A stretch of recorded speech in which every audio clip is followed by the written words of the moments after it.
പുരസ്കാരം അവരെ ക്ഷണിക്കുന്നു.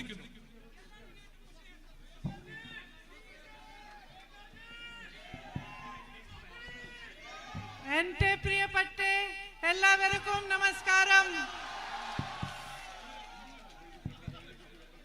My dearest sisters and brothers, thank you very much for being here today, for waiting for me and for standing here, especially my sisters. I know it was warm today also. You've been sitting and waiting. Thank you.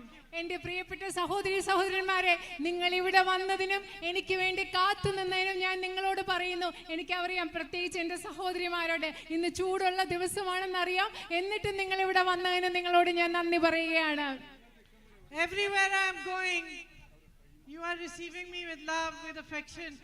ഞാൻ എവിടെ പോകുമ്പോഴും നിങ്ങൾ എന്നെ ഒരുപാട് സ്നേഹത്തോടെ ഇഷ്ടത്തോടു കൂടിയാണ് നിങ്ങൾ എന്നെ സ്വീകരിക്കുന്നത്. I get late sometimes because everybody is standing on the road.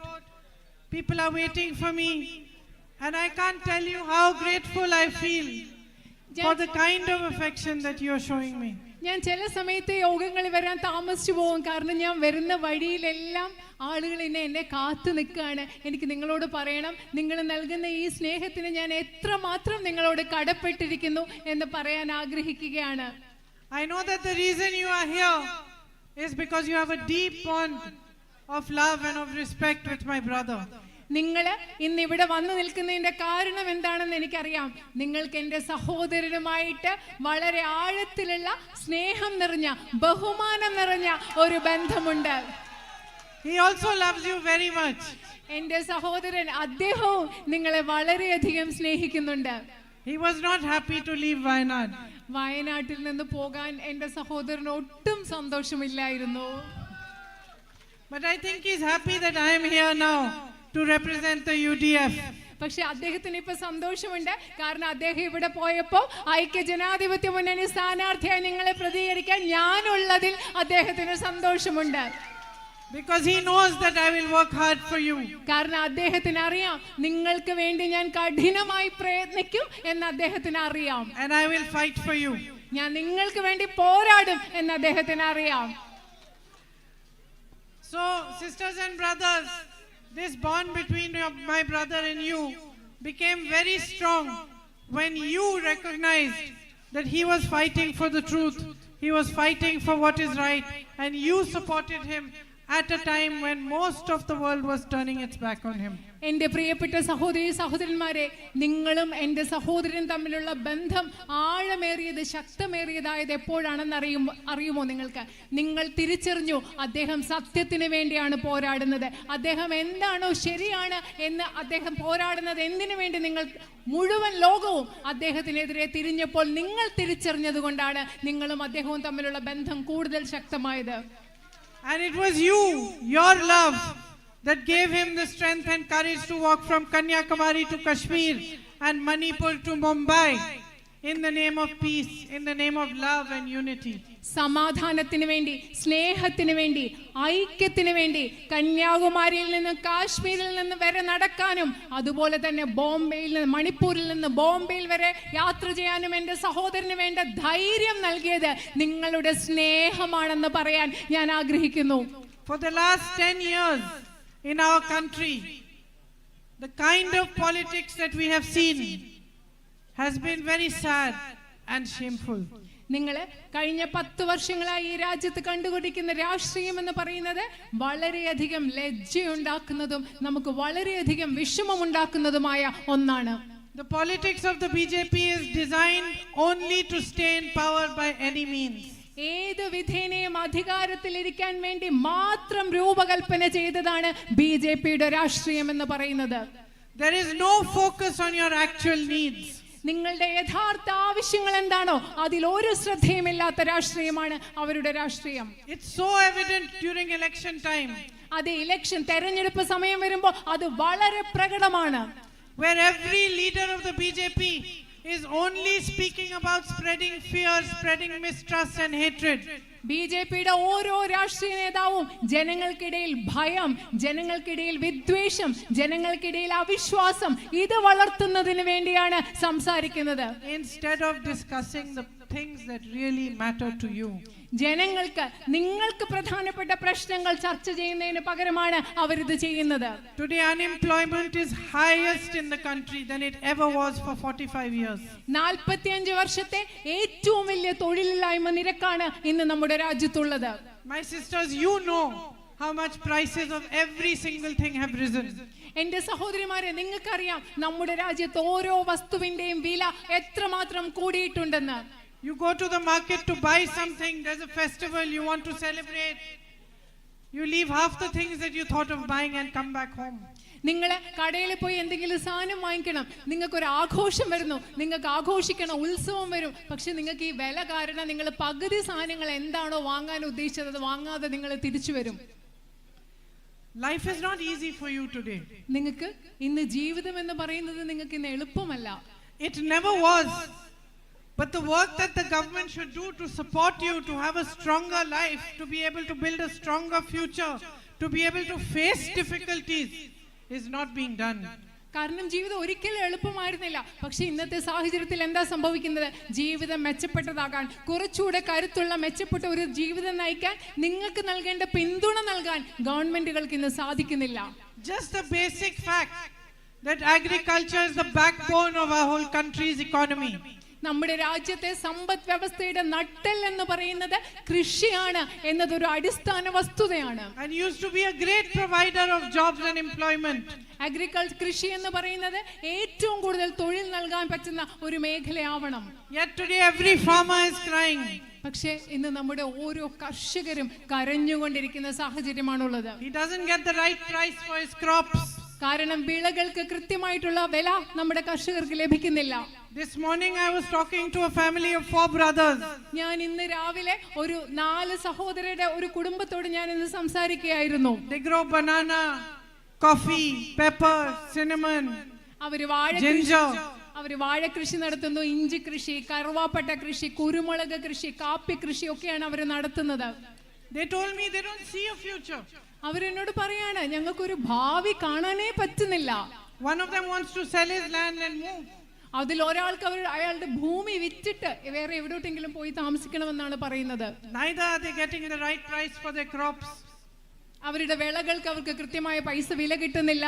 Nor do they get compensation when their crops get destroyed by rain. മഴ വന്ന് വിളനാശം സംഭവിക്കുമ്പോൾ കർഷകർക്ക് വേണ്ട നഷ്ടപരിഹാരവും ഇവിടെ കിട്ടുന്നില്ല. Nor do they get any support and help when monkeys and other animals come and destroy their crops. കുരങ്ങുകളും അതുപോലെ മറ്റു വന്യമൃഗങ്ങളും വന്ന് അവരുടെ വിളകൾ നശിപ്പിക്കുമ്പോൾ അവർക്ക് യാതൊരു പിന്തുണയും ഇവിടെ കിട്ടുന്നില്ല. On top of that they have to pay taxes on everything. അത് മാത്രമല്ല അതിലും മുകളിലായിട്ട് അവർക്ക് എല്ലാത്തിലും നികുതി അടയ്ക്കേണ്ടി വരികയാണ്.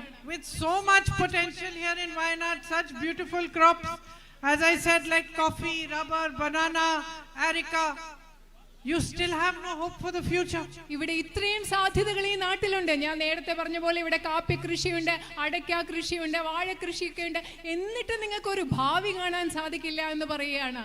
16 lakh crore rupees are waived for the biggest businessmen. Not 1 rupee of loans is waived for you. ഈ രാജ്യത്തെ ആദ്യ സമ്പന്നരായ വ്യവസായികൾക്ക് വേണ്ടി 16 ലക്ഷം കോടി രൂപയുടെ കടങ്ങളാണ് എഴുതി തള്ളുന്നത്. എന്നാൽ ഇവിടുത്തെ കർഷകർക്ക് വേണ്ടി ഒരു രൂപ പോലും ഈ ഗവൺമെന്റ് എഴുതി തള്ളുന്നില്ല. Yesterday I met some representatives of small businesses.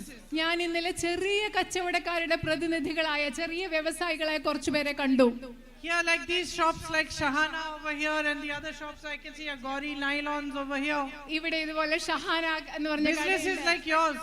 Gauri nylon എന്ന് പറയുന്ന കടയുണ്ട്. അതുപോലത്തെ ആളുകളെ കണ്ടു. And shockingly they told me that not only are they paying GST on 100 different things, but now they also have to pay GST on rent. അത് മാത്രമല്ല എന്നെ ഞെട്ടിപ്പിച്ചുകൊണ്ട് അവർ പറഞ്ഞ എന്താണെന്നറിയോ, 100 കണക്കിന് കാര്യങ്ങൾ അവർക്ക് GST കൊടുക്കണം, ചരക്ക് സേവന നികുതി. അത് മാത്രമല്ല ഇപ്പൊ വാടക കൊടുക്കുന്നതിലും അവർക്ക് GST കൊടുക്കണമെന്നാണ് അവരെന്നോട് പറഞ്ഞത്. They looked at me, they said, how are we going to earn anything? അവരെന്നോട് ചോദിച്ചിട്ട് പറയാം, എങ്ങനെയാണ് ഞങ്ങൾ എന്തെങ്കിലും ഒന്ന് സമ്പാദിക്കാൻ പോകുന്നത്? What future do we have? ഞങ്ങൾക്ക് എന്ത് ഭാവിയാണുള്ളത്? And the same way, from every single sector all I hear is pain, suffering, problems. അങ്ങനെ അതേ അർത്ഥത്തിൽ ഞാൻ എല്ലാവരിൽ നിന്നും ഏത് മേഖലയിൽപ്പെട്ട ആളുകളിൽ നിന്നും ഞാൻ കേൾക്കുന്നത് അവരുടെ കഷ്ടപ്പാടിനെ കുറിച്ചാണ്, അവരുടെ വേദനയെ കുറിച്ചാണ്. If you had employment opportunities here, So many of you would not have to migrate and go to different countries to earn a living. നിങ്ങൾക്ക് ഇവിടെ ആവശ്യത്തിനുള്ള തൊഴിലവസരങ്ങൾ ഉണ്ടായിരുന്നെങ്കിൽ നിങ്ങൾക്ക് ഒരുപാട് പേർക്ക് മറ്റ് രാജ്യങ്ങളിലേക്ക് കുടിയേറ്റം ചെയ്ത് ജീവിക്കാൻ വേണ്ടി മറ്റ് രാജ്യങ്ങളിലേക്ക് പോകേണ്ട ആവശ്യം ഇവിടെ ഉണ്ടാകുമായിരുന്നില്ല. If you had the right education facilities, you wouldn't have to leave here to go and study for your higher education. നിങ്ങൾക്ക് കൃത്യമായിട്ടുള്ള ശരിയായിട്ടുള്ള വിദ്യാഭ്യാസ സ്ഥാപനങ്ങൾ ഇവിടെ ഉണ്ടായിരുന്നെങ്കിൽ ഉന്നത വിദ്യാഭ്യാസം ചെയ്യുന്നതിന് വേണ്ടി നിങ്ങൾക്ക് വേറെ സ്ഥലങ്ങളിൽ പോകേണ്ട ആവശ്യമില്ലായിരുന്നു. If a government was truly working for you, there would not be delays in your social security pensions. നിങ്ങളുടെ സാമൂഹ്യ സുരക്ഷാ പെൻഷനുകൾ നൽകുന്നതിൽ ഒരു താമസവും ഉണ്ടാകുമായിരുന്നില്ല. ശരിക്കും ഗവൺമെന്റ് നിങ്ങൾക്ക് വേണ്ടി പ്രവർത്തിക്കുന്ന ഗവൺമെന്റ് ആണെങ്കിൽ. Or in SC/ST scholarships. അതുപോലെ തന്നെ നിങ്ങൾക്ക് SC/ST സ്കോളർഷിപ്പിന്റെ കാര്യത്തിലും there would be proper support for you in every sphere. നിങ്ങൾക്ക് എല്ലാ മേഖലകളിലും കൃത്യമായ പിന്തുണ ലഭിക്കേണ്ട ആവശ്യമുണ്ട്. These needs are very basic needs. ഈ പറയുന്ന ആവശ്യങ്ങൾ എന്ന് പറയുന്നത് നിങ്ങളുടെ അടിസ്ഥാനപരമായ ആവശ്യങ്ങളാണ്. Everywhere I go in Upper Wayanad, they say medical college, medical college. It's a basic need. ഞാൻ എവിടെ വയനാട്ടിൽ മുകളിൽ പോകുന്നു അവിടെ എല്ലാ ആളുകളും പറയും മെഡിക്കൽ കോളേജ്, മെഡിക്കൽ കോളേജ്. സത്യം പറഞ്ഞാൽ അതൊരു അടിസ്ഥാന ആവശ്യമാണ് മനുഷ്യരുടെ. Today a journalist asked me, why is there no medical college? I said, I don't understand why. ഇന്ന് എന്നോട് ഒരു പത്രപ്രവർത്തകൻ ചോദിച്ചു, എന്തുകൊണ്ടാണ് ഇവിടെ ഒരു മെഡിക്കൽ കോളേജ് ഇല്ലാത്തത്? ഞാൻ പറഞ്ഞു, എനിക്കും മനസ്സിലാവുന്നില്ല എന്തുകൊണ്ടാണ് അത് ഇല്ലാത്തതെന്ന്. I don't understand why there are not basic health facilities over here. എനിക്ക് മനസ്സിലാകുന്നില്ല എന്തുകൊണ്ടാണ് ഇവിടെ ആരോഗ്യ സംരക്ഷണത്തിന് വേണ്ട അടിസ്ഥാന സൗകര്യങ്ങൾ ഇല്ലാത്തതെന്ന് എനിക്ക് മനസ്സിലാകുന്നില്ല. Because it's not a political issue. കാരണം ഇതെന്ന് പറയുന്നത് ഒരു രാഷ്ട്രീയ പ്രശ്നമല്ല. Just like compensation for the disaster that happened here is not a political issue. അതുപോലെ ഇവിടെ നടന്ന ഒരു ദുരന്തത്തിൽ അതിജീവിച്ച ആളുകൾക്ക് നഷ്ടപരിഹാരം നൽകുക എന്ന് പറയുന്നത് ഒരു രാഷ്ട്രീയ പ്രശ്നമല്ല. It should not matter who is in power. ആര് അധികാരത്തിൽ ഇരിക്കുന്നത് എന്നുള്ളതല്ല ഇവിടെ ശ്രദ്ധിക്കേണ്ടത്. When an issue like this is faced, when there is a tragedy of this scale, where hundreds of people have been washed away, whole families have been washed away, whole businesses, whole houses have gone, nobody should be playing politics with it. ഇവിടെ ഇത്രയും വ്യാപ്തിയുള്ള ഇത്ര വലിയ ഒരു ദുരന്തം നടന്നപ്പോ, നൂറുകണക്കിന് ആളുകളുടെ ജീവൻ നഷ്ടപ്പെട്ടപ്പോ, ഒരുപാട് ജീവനോപാധികൾ നഷ്ടപ്പെട്ടപ്പോ, ബിസിനസ്സുകൾ ഇല്ലാതായപ്പോ, വീടുകൾ ഇല്ലാതായപ്പോ, ആളുകൾ ഇവിടെ ഒരിക്കലും ഇതിൽ രാഷ്ട്രീയം കളിക്കരുത്. Health facilities, education facilities, jobs, this is your right. It's not a favor any government is doing for you. ആരോഗ്യ സംവിധാനം എന്ന് പറയുന്നത്, മെച്ചപ്പെട്ട തൊഴിലവസരങ്ങൾ എന്ന് പറയുന്നത് നിങ്ങളുടെ അവകാശമാണ്. അത് ഒരു ഗവൺമെന്റും നിങ്ങൾക്ക് നൽകുന്ന ഔദാര്യമാകരുത്. These are your rights, and in a democracy there's nothing greater than the rights of the people. ഇതെല്ലാം നിങ്ങളുടെ അവകാശങ്ങളാണ്. ഒരു ജനാധിപത്യ രാജ്യത്തിൽ ജനങ്ങളുടെ അവകാശങ്ങളെക്കാൾ വലുതായി മറ്റൊന്നുമില്ല. If so many of you are having to migrate and go abroad, then the facilities they get here, the families get here, the ability to travel, transport, connectivity should be provided. നിങ്ങൾ ഒരുപാട് പേര് വിദേശ രാജ്യങ്ങളിലേക്ക് കുടിയേറ്റം നടത്തി പോകുന്നുണ്ട്. അപ്പൊ ഇവിടെയുള്ള ഫാമിലികൾ, കുടുംബങ്ങൾക്ക് കൂടുതൽ യാത്ര ചെയ്യാനുള്ള, പരസ്പരം ബന്ധപ്പെടാനുള്ള സംവിധാനങ്ങൾ ഇവിടെ ഉണ്ടാകേണ്ടതുണ്ട്, സൗകര്യങ്ങൾ ഉണ്ടാകേണ്ടതുണ്ട്. Support for those migrants who return should be provided to you. തിരിച്ചു വരുന്ന പ്രവാസികൾക്ക് അവർക്ക് വേണ്ട പിന്തുണ ഇവിടെ നൽകിയിരിക്കണം. You have so much natural beauty in Wayanad. ഈ പ്രദേശത്ത് നിങ്ങൾക്ക് ഒരുപാട് പ്രകൃതി സൗന്ദര്യമുള്ള ഒരു നാടാണ് നിങ്ങളുടേത്. Better potential for tourism than so many countries I have been to. ഈ ഞാൻ പോയിട്ടുള്ള പല രാജ്യങ്ങളെ അപേക്ഷിച്ച് നോക്കിയാൽ അതിലൊക്കെ വിനോദസഞ്ചാര മേഖലയിൽ സാധ്യതയുള്ള ഒരു സ്ഥലമാണിത്. And yet not enough focus and push on tourism over here.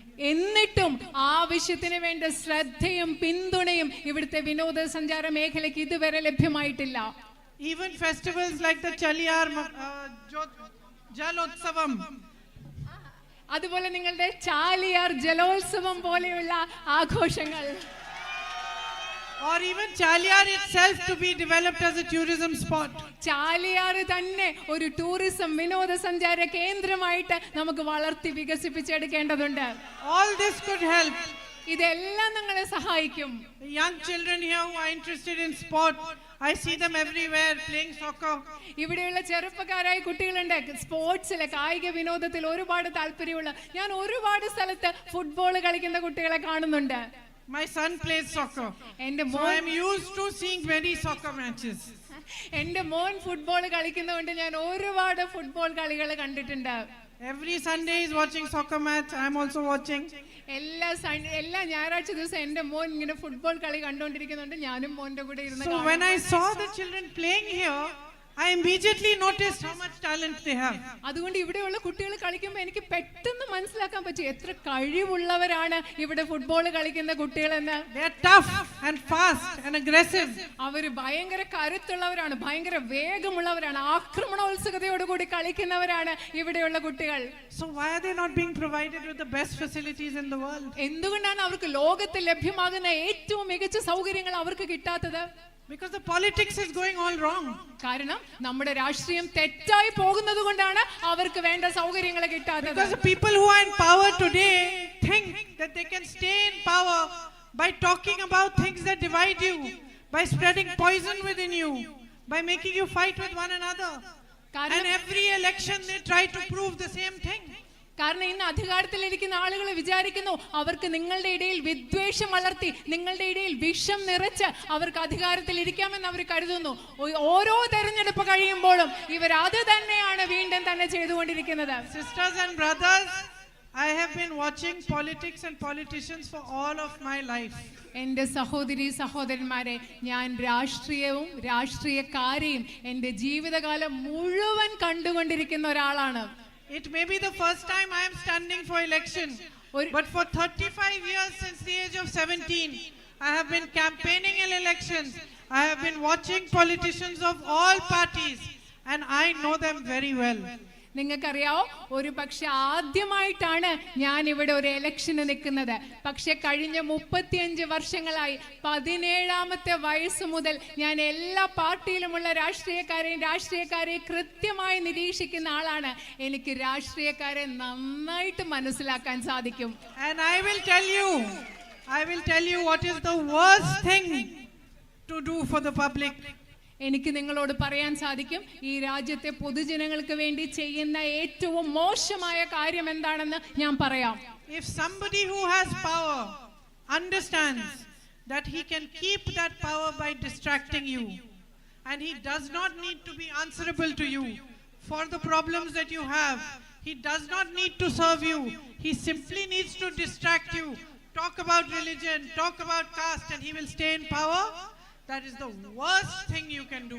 നിങ്ങൾക്കറിയാമോ, അധികാരത്തിലിരിക്കുന്ന ഒരു രാഷ്ട്രീയ നേതാവ് നിങ്ങളുടെ യഥാർത്ഥ പ്രശ്നങ്ങൾ എന്തെന്ന് ചർച്ച ചെയ്യാതെ യഥാർത്ഥ പ്രശ്നങ്ങളിൽ നിന്ന് നിങ്ങളുടെ ശ്രദ്ധ തിരിച്ചു മാറ്റി നിങ്ങളെ വിഭജിപ്പിച്ച് അധികാരത്തിലിരിക്കാൻ ശ്രമിക്കുകയാണെങ്കിൽ, അങ്ങനെ അധികാരത്തിലിരിക്കാമെന്ന് കരുതുന്നുണ്ടെങ്കിൽ ഈ രാജ്യത്തെ ജനങ്ങളോട് ചെയ്യാവുന്ന ഏറ്റവും മോശമായ കാര്യം അതാണെന്ന് ഞാൻ നിങ്ങളോട് പറയുകയാണ്.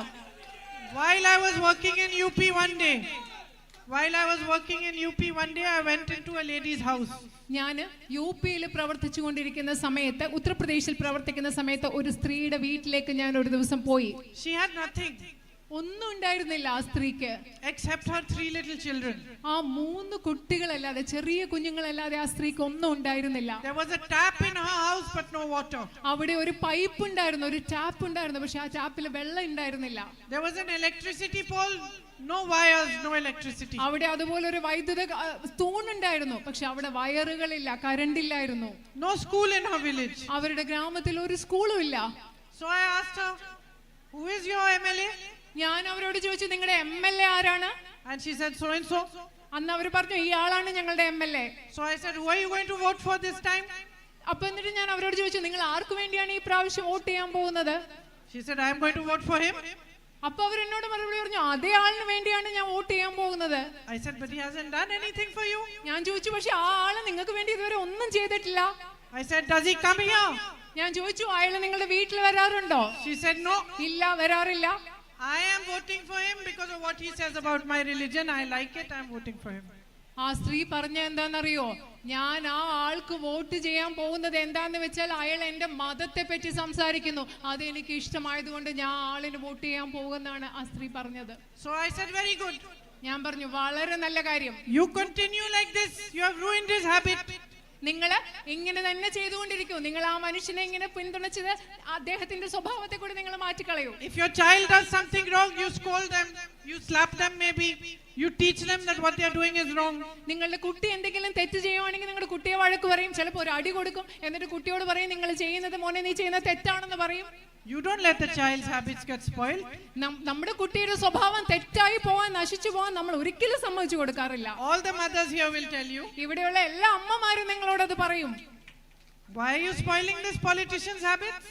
എന്തുകൊണ്ടാണ് നിങ്ങളുടെ ഈ രാഷ്ട്രീയക്കാരുടെ സ്വഭാവം ഇങ്ങനെ പോകാൻ നിങ്ങൾ അനുവദിച്ചു കൊടുക്കുന്നത്? എന്തിനാണ്?